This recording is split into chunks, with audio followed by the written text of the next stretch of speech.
मोरी मैंने ही माखन खायो। कन्हैया कह रहे मैंने ही माखन खायो और मैया को ऐसा सुनाई दे रहा है तो कन्हैया कह रहे हैं कि मैंने नहीं माखन खाया है। ग्वाल बाल सब तैर करे हैं पर बस मुख लपटायो। सुन मैया मोरी मैंने ही माखन खायो। मैया मोरी मैंने ही माखन खायो। मैया मोरी मैंने ही माखन खायो। मैया मोरी मैंने ही माखन खायो।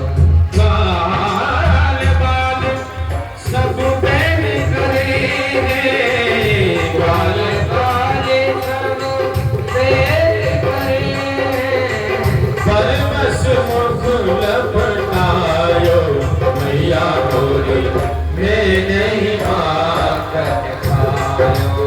मैया मोरी मैंने ही माखन खायो। मैया मोरी मैंने ही माखन खायो। मैया मोरी मैंने ही माखन खायो। आज कन्हैया कह रहे मैया माखन मैंने ही खाया, लेकिन मैया पर ऐसा सुनाई दे रहा कि कन्हैया आज झूठ बोल रहे हैं। मैया ने हाथ पकड़े कन्हैया को और कही कि चल आज हम तो आपको दंड देंगे। मैया ने एक ऊखल देखा, उससे कन्हैया को बांधना प्रारंभ कर दिया। अरे कन्हैया ने कुछ नहीं कहा। मैया ने कही सुन, जब तक तू स्वीकार नहीं करेगा कि माखन तेल खाए हो तब तक हम तो छोड़ेंगे नहीं, या उखलते बंद हो रही हो तू, और जब तक तू स्वीकार नहीं करेगा यही ऐसे ही बंद रहेगा। सुखदेव जी ने राजा परीक्षित से कहा कि परीक्षित देखो तो सही मैया को, साधारण बालक समझकर उस पूर्ण ब्रह्म को उखल से बांधने के लिए चली है। जिस परमात्मा का आदि का पता नहीं, अंत का पता नहीं, उस आदित्य परमात्मा को मैया कन्हैया को अपना प्राकृतिक बालक समझकर उखल से बांधने के लिए चली। रस्सी ली और कन्हैया को उखल के साथ में खड़ा कर दिया। जैसे ही बांधने को हुई रस्सी 2 अंगुल छोटी पड़ गई। पुनः एक लपेटा ढीला किया, फिर बांधने को हुई, फिर रस्सी 2 अंगुल छोटी पड़ गई। मैया को बड़ा आश्चर्य हुआ, हर बार रस्सी ढीली करती हूँ लेकिन रस्सी 2 अंगुल छोटी पड़ जाती है। क्यों? क्योंकि मैया 2 शक्ति है, एक ऐश्वर्य शक्ति है, एक माधुर्य शक्ति है, और ये दोनों शक्तियों के आपस के झगड़े में रस्सी 2 अंगुल छोटी पड़ जाती है। माधुर्य शक्ति कहती है गोपाल बनकर आया है, बांध के रहूंगी।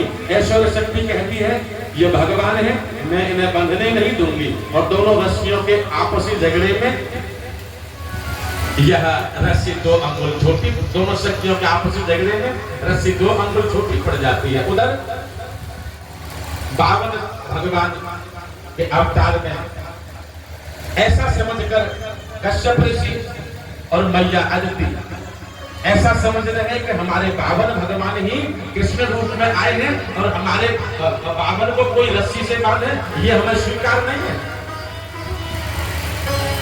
कश्यप जी उखल बनकर आए, मैया अदिति रस्सी बनकर आई, और वो दोनों नहीं चाहते कि हमारे 52 को कोई बांधे। लेकिन मैया को जब ज्यादा परिश्रम करते हुए देखा, मैया परेशान हो गई, विचलित हो गई, मन में सोचने लगी पता नहीं हो क्या रहा है। जब भी ढीली करती हूँ रस्सी को उन्हें उतनी छोटी पड़ जाती है, आखिर ये है क्या? मैया माथा पकड़ कर बैठ गई, हार गई मैया। तब मेरे कन्हैया ने स्वयं ही स्वयातो सिंह गात्राया विश्वस्त कवर सज है दृष्टवा परिश्रम कृष्ण कृपया सीन सबंधने। मैया को जब परिश्रम करते हुए देखा, ज्यादा परेशान देखा, मेरे कन्हैया स्वयं ही बंधन में बंध गए और मैया छोड़कर चली गई कि जब तक तू स्वीकार नहीं करे वो यही बंध रहे।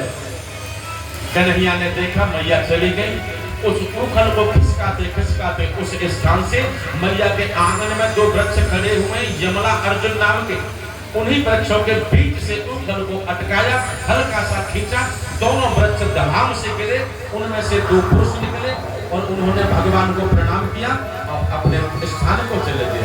राजा सुखदेव जी ने कहा, महाराज ये क्या लीला है? भगवान ने भूखल को खिसकाया, वृक्षों से स्पर्श किया, वृक्ष गिरे और उनमें से 2 पुरुष निकले। बोले हाँ, ये है नल मणिग्रीव कुबेर के पुत्र हैं। यह एक बार सरोवर में स्नान कर रहे थे, नारद जी वहां से जा रहे थे, यह अप्सराओं के साथ में क्रीड़ा कर रहे थे। नारद जी ने इनसे कहा कि आपको लज्जा आनी चाहिए, संत को देखकर आप थोड़ी सी भी लज्जा नहीं, शर्म नहीं कर रहे हो, थोड़ा पर्दा नहीं कर रहे हो। इन्होंने नारद जी को ही बुरा भला कहा कि आपको शर्म आ रही तो आप छुपकर निकल जाते। नारद जी ने इनकी मूर्खता को देखकर इन्हें श्राप दिया कि जाओ तुम वृक्ष की योनि में चले जाओ, तुम्हारा जो व्यवहार है वह मूर्खों वाला है। ताप में, धूप में, सर्दी में, गर्मी में वृक्षों के ऊपर पक्षी बैठकर मल त्यागा करेंगे, तब तुम्हें एहसास होगा तो तुमने क्या अपराध किया। इन्होंने क्षमा याचना की। नारद जी ने पुनः इन्हें कहा कि जो हमने कहते वो सत्य होकर रहेगा, लेकिन भगवान जब कृष्ण अवतार में अपनी लीला करने के लिए आएंगे, उनके स्पर्श मात्र से पुनः आपको आपका यही जीवन प्राप्त होगा। ये वही नल मणिग्रीव है, कुबेर के पुत्र, जो आज भगवान की कृपा से इन्हें पुनः अपना वही जीवन प्राप्त हुआ है। बोले जय जय श्री राधे।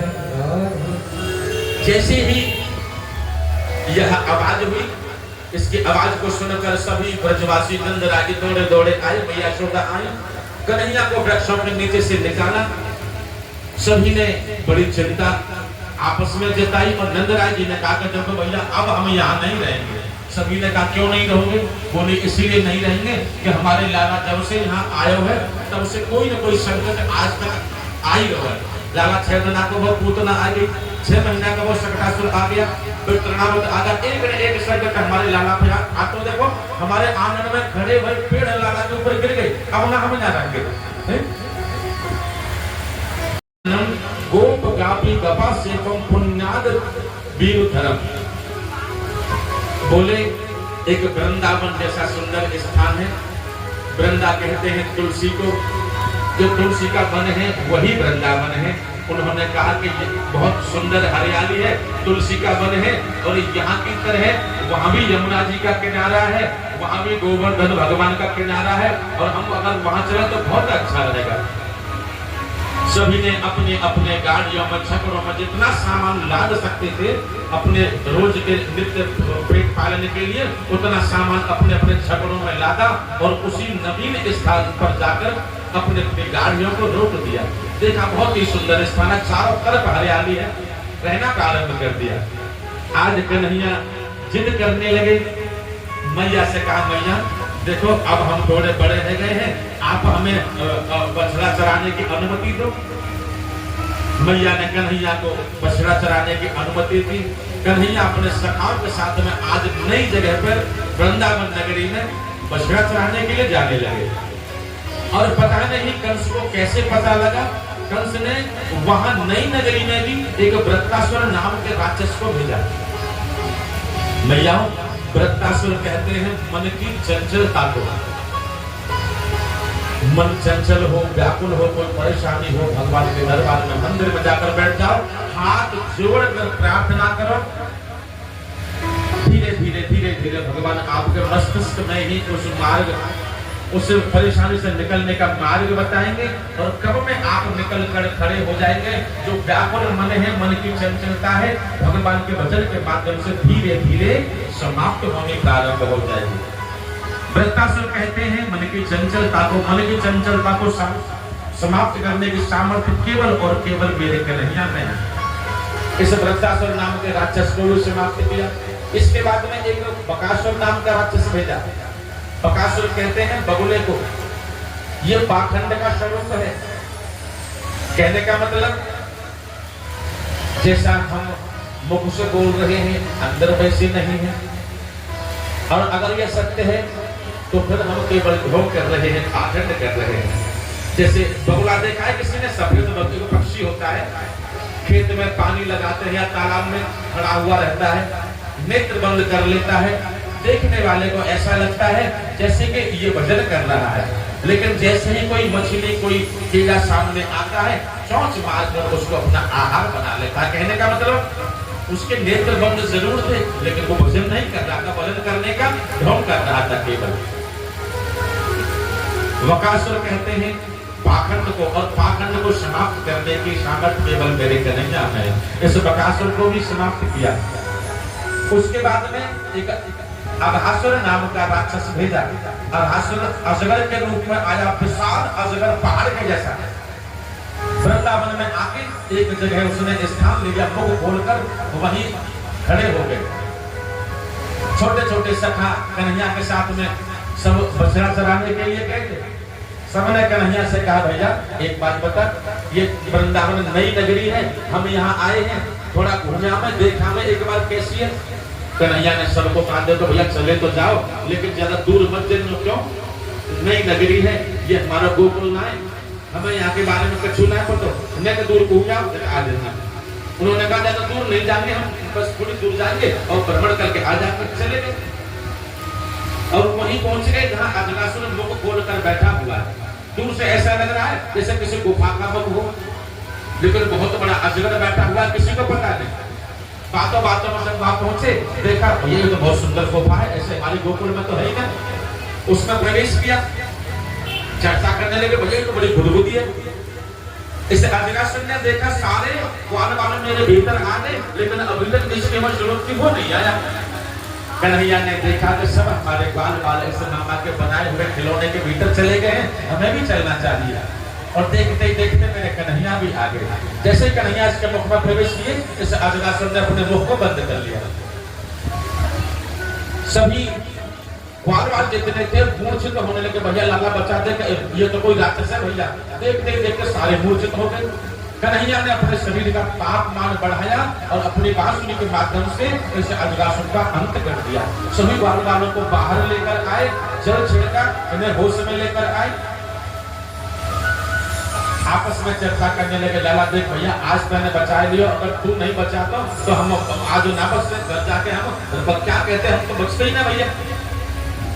मेरे कन्हैया ने कही सुनो हमें बहुत भूख लगी है।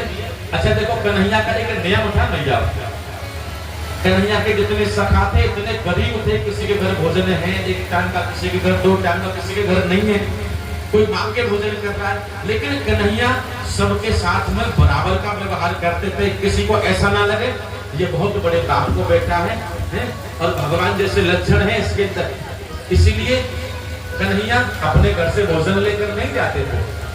सभी सखाओं को नियम बांध रखा था, आज इसके यहाँ से भोजन आएगा, आज इसके यहाँ से भोजन आएगा, तब हम ग्रहण करेंगे। आज कन्हैया एक वृक्ष के नीचे बैठे के भैया आज मधुमंगल के यहाँ का भोजन करेंगे हम, और तू मधुमंगल जा अपने यहाँ से भोजन लेके आ। और जैसे ही मधुमंगल ने सुना आज हमारा लाला, हमारे जमींदार का बेटा, हमारा भगवान आज हमारे यहाँ का भोजन करेगा, एकदम से खड़े हुए रोते रोते घर की ओर दौड़ लिए। क्यों? क्योंकि श्री रामा के मधुमंगल के पिता थे नहीं, माँ थी। वो भी दूसरों के घरों में काम करके थोड़ा बहुत अपने और अपने बालक के लिए, पेट पालन के लिए, गुजारे भर्ती के लिए जुगाड़ करके लाते थे। जब दौड़े दौड़े जा रहे हैं रोते हुए, आज हमारी माँ को बड़ी प्रसन्नता होगी, आज हमारा कन्हैया हमारे यहाँ का भोजन करेगा, स्वयं कहिए। लेकिन भैया जब घर पहुंचे जाकर देखा पूरे घर में घूम लिए, कहीं भी अन्न का दाना तक नहीं मिला। रसोड़े में गए, 3 दिन की खट्टी छाछ कढ़ी रखी हुई है।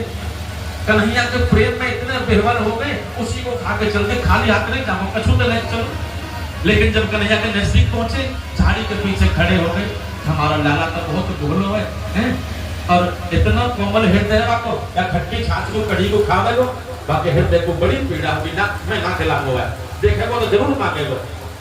और मधुमंगल ने अपने मुख से लगाई और सारी समाप्त कर दी। मेरे कन्हैया नेत्र बंद करके सारी लीला देख रहे थे, जब समाप्त कर दी सारी, कन्हैया मिला। रसोड़े में गए, 3 दिन की खट्टी छाछ कढ़ी रखी हुई है। कन्हैया के प्रेम में इतने बेहवल हो गए, उसी को खा के चलते खाली हाथ नहीं जाओ, कछू तो नहीं चलो। लेकिन जब कन्हैया के नजदीक पहुंचे, झाड़ी के पीछे खड़े हो गए, हमारा लाला तो बहुत भोलो है और इतना कोमल हृदय आपको, या खट्टी छाछ को कढ़ी को खा गए, बाकी हृदय को बड़ी पीड़ा हुई ना, मैं ना खिला हुआ है, देखेगा तो जरूर मांगेगा।